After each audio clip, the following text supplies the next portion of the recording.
Numa manhã de ceia, eu gosto de falar de palavras que tragam esperança, porque a ceia, para mim, tem uma conotação de esperança. Então, eu não podia falar de outra coisa, senão sobre esperança. A esperança em nossa vida é algo muito importante. Todos precisamos viver por esperança. Não tem como eu falar para você, não, viva de qualquer jeito. Não, você tem que viver a esperança. E o título da mensagem que eu vou falar nessa manhã é Escolha da Esperança. Queridos, você, eu e todos que estamos aqui somos frutos das nossas escolhas. Você hoje está vivendo o que você escolheu lá atrás. Tudo que você escolheu lá atrás viver, hoje você está vivendo. Então, se você escolheu coisas boas, você está colhendo coisas boas. Se você escolheu coisas ruins, você vai colher coisas ruins. A vida é assim, não tem. Nós podemos fazer qualquer escolha. Somente o resultado das nossas escolhas nós não podemos escolher. Se escolhemos coisas boas, nós vamos colher coisas boas. Eu queria que você abrisse a Bíblia lá em Mateus 5:4. Estão tudo preocupado comigo aqui, queridos, com esse microfone aqui, que eu acho mais prático. Eu, às vezes, estou mais acostumado com esse aqui. Deu certo? Amém? Mateus 5:4. Diz assim, bem-aventurados que choram, pois serão consolados. Está lá? Vamos ler junto? Bem-aventurados os que choram, pois serão consolados. A minha palavra nessa manhã, queridos, é sobre esperança. Sabe, há mais ou menos uns 8 anos atrás, aconteceu algo na minha vida que trouxe muito desespero na minha vida. Foi uma perca. Eu perdi uma filha com 8 meses, com 6 meses de vida. E pastor Odilon já não estava aqui, mas somos muito amigos. Fábio acompanhou todo esse processo. E eu vim até o escritório. E quando eu vim até o escritório falar com o pastor Odilon, nossa, eu até parecia que eu estava na Shalom. Tinha mais gente da Shalom lá no enterro da minha filha do que propriamente dito o pessoal da minha igreja. Mas amém. Mas uma palavra que o pastor Odilon deixou, que está lá em Salmos 35, parte B, eu nunca esqueço essa palavra. O choro pode durar uma noite, mas a alegria vem para amanhã, pela manhã. Talvez não seja conforme está escrito mesmo. Talvez essa noite dure meses, mas eu tenho certeza, queridos, que uma hora a alegria vai chegar. Nessa manhã, é essa palavra que eu quero trazer para você, uma palavra de esperança. Quando nós pensamos em esperança, num tempo tão difícil que vivemos hoje você liga a televisão, você vai para as notícias, o que sentimento vem no seu coração? Um desespero. Queridos, se a nossa esperança fosse em cima da política dos nossos governantes, nós íamos viver desesperados. Porque esses dias eu assisti uma série que fala sobre o negócio da Lava Jato. Tem uma música muito conhecida aí, né, no meio circular, que diz assim, se gritar, pegar ladrão, não fica um, meu irmão. É um hino, queridos. Não é hino, não, é uma música. Mas esse é o desespero que nós vivemos. Nós não podemos abrir a notícia que isso nos causa desespero. Nós vivemos esse tempo. Nós estamos passando por um tempo, não sei se você já percebeu, isso aconteceu com pessoas perto de mim, que pessoas estão entrando em depressão, pessoas esclarecidas, pessoas que têm uma certa caminhada cristã, que lê a Bíblia, mas estão entrando em depressão. Queridos, eu olhava as notícias, mas quando não aconteceu com ninguém conhecido ou da minha família, eu não tinha me tocado, mas hoje eu tenho visto o índice maior de pessoas nesse tempo de doença tem sido doenças psicológicas, pessoas que estão entrando em depressão. Então é muito difícil. Hoje, escolher a esperança é um desafio para mim e para você.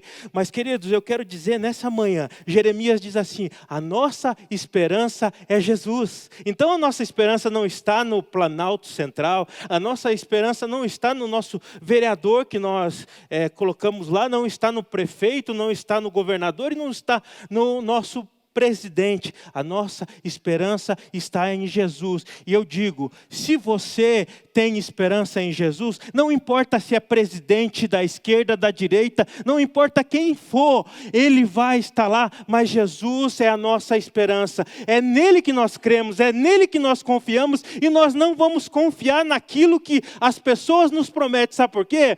Porque a nossa esperança está em Jesus. Nós escolhemos a esperança é Jesus. As nossas escolhas vão nos levar, sabe para onde? Para coisas boas no futuro. Então, querido, se você está nessa manhã e ainda você não escolheu por Jesus, eu quero que você comece a deixar Cristo, através do Espírito Santo, trabalhar no seu coração, a trabalhar na sua vida, para que Jesus possa fazer parte da sua vida, e nunca mais você vai confiar em pessoas, você vai colocar a sua confiança em pessoas. É muito difícil aprender isso, queridos, mas quando nós confiamos em Cristo, nós talvez não precisamos confiar em pessoas que são falhas, como eu e como você. Amém? Quando escolhemos ofensas, mágoas, ressentimentos, continuamos feridos. Isso nos trará dor e fará gerar cada vez mais uma vida desesperançosa. Charles Gaulle é um general estadista francês, que foi um general estadista também com...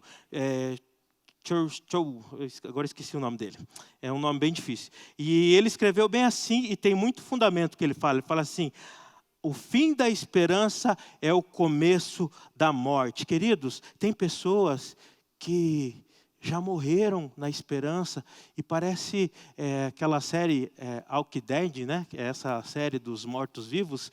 As pessoas estão mortas, perderam a esperança, não sonham mais.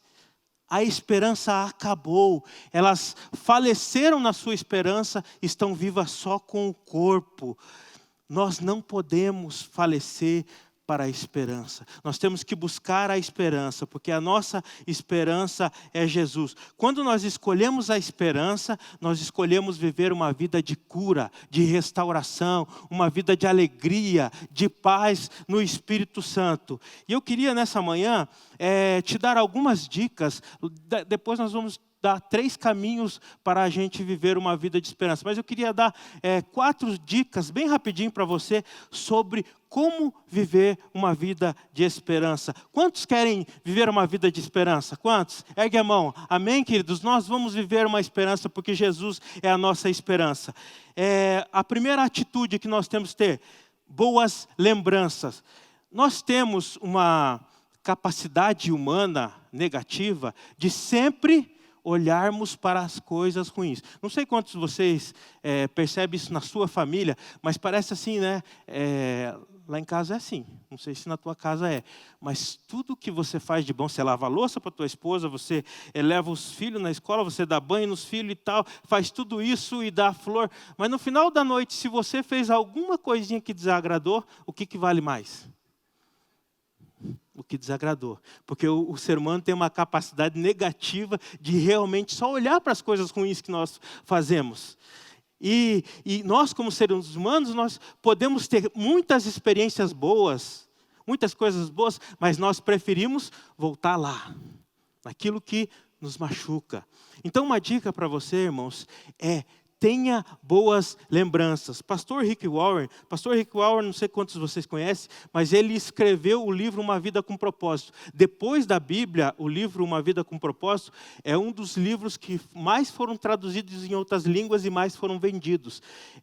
O meu casamento, quando nós tivemos quando começamos a orar, nós fizemos 40 dias, porque também não acho, na época eu estava tão desesperado, com 24 anos, na hora de casar, e eu falei, eu não vou ficar 2 meses, Rosângela, orando, vai ser 40 dias. Aí eu entreguei o livro para minha esposa, minha futura esposa, na época, e falei, vamos ler esse livro, e 40 dias Deus vai falar conosco.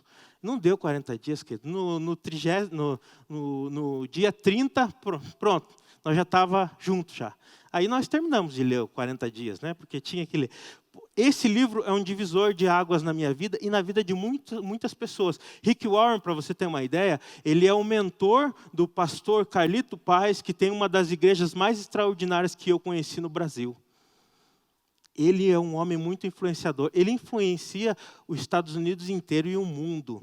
E dado momento da sua vida, o pastor Rick Warren, ele tinha um filho de 27 anos que sofria problemas psicológicos. E esse filho já não morava junto com eles. Numa noite de quinta-feira, isso foi em 2014, o filho dele almoçou com eles e, de repente, ele foi embora. No outro dia, a triste notícia, o seu filho comprou um revólver e se matou. Queridos, 2014, o pastor Rick Warren já tinha feito muita coisa pelo mundo. Então, eu não sei quantos de vocês já passaram pela perca de uma pessoa próxima ou até de um filho, mas o fato de você perder um filho é muito dolorido. Ainda mais para ele, que é um homem usado por Deus.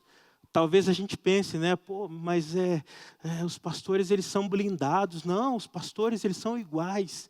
Homem de Deus e mulher de Deus são iguais. O sol nasce para todos. E é isso que aconteceu com ele. Kay Warren, a esposa dele, podia muito bem se revoltar contra Deus ou se afundar numa crise. Mas 6 meses depois, passado o luto, Kay Warren levanta uma ONG para cuidar de mães que têm filhos com problema psicológico e cuidar também de mães que estão em luto porque perderam o seu filho. Então, tudo a gente pode transformar na nossa vida, queridos. Nós podemos transformar uma notícia, sabe, em coisa boa. Existe uma coisa que acontece no meu corpo e no teu, quantos de vocês têm cicatrizes aí? Erga a mão. Cicatrizes. E essas cicatrizes, ela nunca some, né? Eu tenho uma aqui, quando eu tinha 8 anos, eu fui inventar de andar sem as mãos, sem uma foi tranquilo. Na hora que eu tirei a outra, irmãos, eu fui para o chão. Perdi 2 dentes, tive que fazer 2 implantes na boca e uma fratura exposta aqui, né?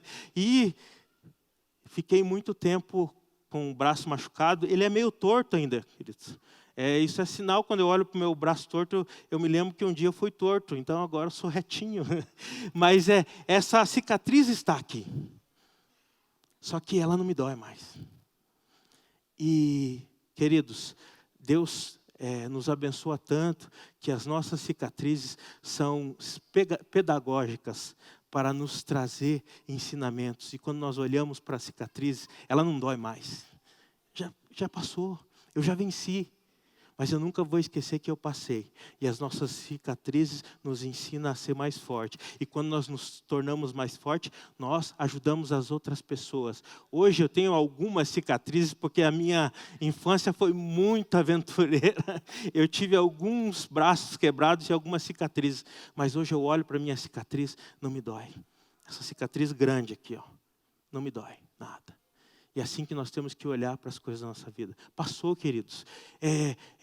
Virar a página. As coisas velhas se passaram, eis que tudo se fez novo. Nós temos que trazer à memória aquilo que nos dá esperança. Lamentações 3:21. Todavia, lembro-me também do que pode me trazer esperança. A segunda dica é: proteja a sua mente. Queridos, não deixe que o inimigo lembre o seu passado. Quando o inimigo lembrar do seu passado, você pode ter o prazer de lembrar o futuro dele. Você sabe qual que é o futuro do teu inimigo, o inimigo das suas almas? É viver eternamente queimando. Você foi transformado porque você descobriu Jesus e Jesus é o teu Senhor. Amém? Cultive uma vida diária de oração. Eu não sei se vocês já tiveram essa experiência, mas é uma experiência maravilhosa, de você estar num barquinho. Eu lembro muito daquela passagem que, quando os discípulos estavam num barquinho, eles saíram na frente de Jesus, Jesus ficou até um pouquinho mais para orar, e os discípulos foram. Chegando no meio do mar, o que aconteceu? Uma tempestade. O que aconteceu? Quem que veio? Eu imagino isso, queridos. Eu não consigo imaginar outra coisa. Eu imagino Jesus vindo sobre as águas, andando sobre as águas, e cada vez que ele colocava o pé naquele mar, naquela luta que estava aquele mar, sabe o que acontecia? O mar ia se acalmando. o mar ia se acalmando. E de repente Jesus entra dentro do barquinho e o que acontece? Tudo volta ao normal. Porque com Jesus tudo volta ao normal. Isso é uma lição para nós, sabe por quê? Porque quando nós oramos, quando nós temos a atitude de orar, sabe o que Deus faz? Deus pega o teu problema e tira com a mão, tira com a mão. Tira todo o teu sofrimento. E tira o fardo pesado que está sobre você. E você começa a viver triunfando. Porque Jesus é a esperança. Ele é o Deus da esperança. Amém? Então cultive uma vida de oração. Lamentações 3:29 diz assim: ponha o seu rosto em pó, talvez ainda haja esperança para você. Queridos, a oração não é o último recurso. A oração tem que ser sempre o primeiro recurso. Tá? Porque nós somos acostumados. Eu sei porque eu sou assim, eu estou me disciplinando também. Tudo que acontece, você primeiro vai lá e age. Né? Eu vou falar no próximo ponto sobre isso. Mas nós temos que, não só quando a coisa acontece, daí vai procurar Deus. Quer dizer, tomou atitude, escolheu o que quis, aí quando o negócio não deu como você queria, aí você volta para Deus. Você devia ter orado antes. Amém? Nossa oração tem que ser diária. Cumprir o seu chamado. Você tem um chamado, todos nós temos um chamado. Todos fomos chamados para fazer algo para o Senhor. Talvez você não foi chamado para ser um pastor, um pregador. Talvez você não foi chamado para uma coisa tão grande, mas Deus nos chamou. Deus nos chamou a seguir a Jesus. Esse é um chamado. O primeiro chamado que Jesus faz conosco é nos chamar a seguir Ele. Você tem que seguir Jesus, seguindo o seu chamado. Deus te chamou a ser o sacerdote do seu lar. Você tem que ser o sacerdote, você tem que ser o homem da sua casa, você tem que ser o sacerdócio da sua vida. Todos temos um chamado vocacional, todos temos a nossa habilidade. E nós temos que exercer o nosso chamado ministerial, não só quando estamos aqui na igreja. Aqui é muito fácil. Aqui é tão fácil orar, aqui é tão fácil fazer tanta coisa. Mas e lá, na rua? Talvez você é um médico, talvez você é um empresário, talvez você é um advogado, talvez você é um professor. E lá, você tem exercido o seu ministério aonde você vai? Porque sabe, queridos, quando você exerce o seu chamado e você preenche o lugar que só Deus pode preencher, aí não há tempo para depressão. Nós temos que encher nosso coração da palavra e trabalhar para o Senhor, ser útil. É tão difícil, sabe, viver uma vida de inutilidade. A maioria das pessoas que quando entra numa depressão, queridos, quase 80% são porque perderam o gosto, aí não querem fazer nada, e são inúteis. E nós não podemos ser inúteis. E dentro de uma igreja que tem tanto trabalho, queridos, eu voltei para cá, eu comecei a conversar com o Fábio, comecei a conversar com o Osni, com o pastor Odilon, eu falei, meu Deus, quanto trabalho tem para fazer. Nós precisamos trabalhar para o Senhor. Deus te chama hoje, eu e você, para vivermos isso. Nós precisamos desenvolver o nosso chamado para nos sentirmos parte da família. E quando nós servimos, nos sentimos parte da família. Amém? Quantos vão cumprir o chamado?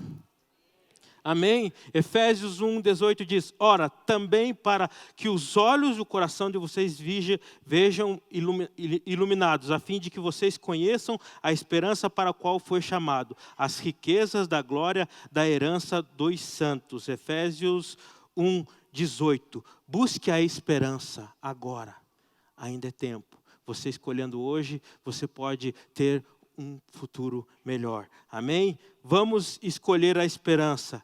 E também eu gostaria de compartilhar com vocês 3 caminhos que pode nos curar e nos levar a viver uma vida de esperança. A primeira delas, eu queria perguntar para você, quem é Deus para você? Quem é Deus para você? Você já parou para pensar quem é Deus para você? Nós temos alguns atributos de Deus. Eu acho que um dos primeiros que eu descobri quando eu aceitei Jesus é que Ele é meu Salvador. Quantos têm o nosso Deus como Salvador? Logo eu aprendi que Ele é o meu Senhor. E isso foi muito forte para mim. E eu conduzi a minha vida sempre em cima disso. Deus é o meu Salvador, porque me tirou do pecado e me deu uma vida eterna. E Deus é o meu Senhor, a quem eu tenho que obedecer. Mas, querido, chegou um certo tempo da minha vida que Deus começou a trabalhar em algumas áreas. Deus começou a trabalhar em algumas áreas na minha vida. E eu olhava, mas eu não conseguia romper em algumas áreas da minha vida com Deus. Era tão difícil ter uma intimidade com Deus. E eu falava, mas, poxa Deus, eu estou aí lendo, né? Eu estou aí fazendo meu devocional, eu estou aí servindo ao Senhor, eu já me formei no seminário, já sou pastor, eu já estou cuidando de pessoas, já tenho discípulo, mas eu não consigo romper em algumas áreas da minha vida com o Senhor. E sabe, queridos, chegou uma época que o meu líder, ele me chamava de filho, né? Os meus pastores sempre me chamaram de filho. Eu não conseguia olhar para o meu pastor e chamar ele de pai. Não que ele exigia alguma coisa de mim, não, você tem que me chamar de pai, não. Mas eu não conseguia romper isso. Sabe por quê, queridos? Eu não tive uma boa experiência paternal. E talvez você está aqui nessa manhã, hoje, e Deus está falando com você. Que você talvez não consiga romper, porque você teve uma experiência não muito boa paternal. Eu falo isso com um coração muito tranquilo, porque o meu pai não teve. Meu pai não teve afeto, o meu pai não teve um bom pai. Meu pai foi criado de qualquer jeito. E dado momento da sua vida, ele nos criou como ele aprendeu, é assim que foi. E eu não tive um pai muito presente. Talvez tive um pai que nunca deixou faltar nada. Meu pai nunca se separou da minha mãe, sempre esteve em casa, mas nunca foi um pai presente na minha vida. E eu comecei a ter, sabe, uma dificuldade de ver Deus como meu pai. E talvez você também tenha uma dificuldade em ver como Deus é. Nessa manhã, queridos, eu vim para te dizer que o nosso Deus é um bom pai. Nós vamos ouvir uma música que faz parte da nossa mensagem. E se puder, pode até apagar a luz, queridos. Eu queria que você fechasse os seus olhos e que você pensasse dentro de você, quem é Deus para você? Hoje, sabe quem é Deus para mim? Ele é um bom pai.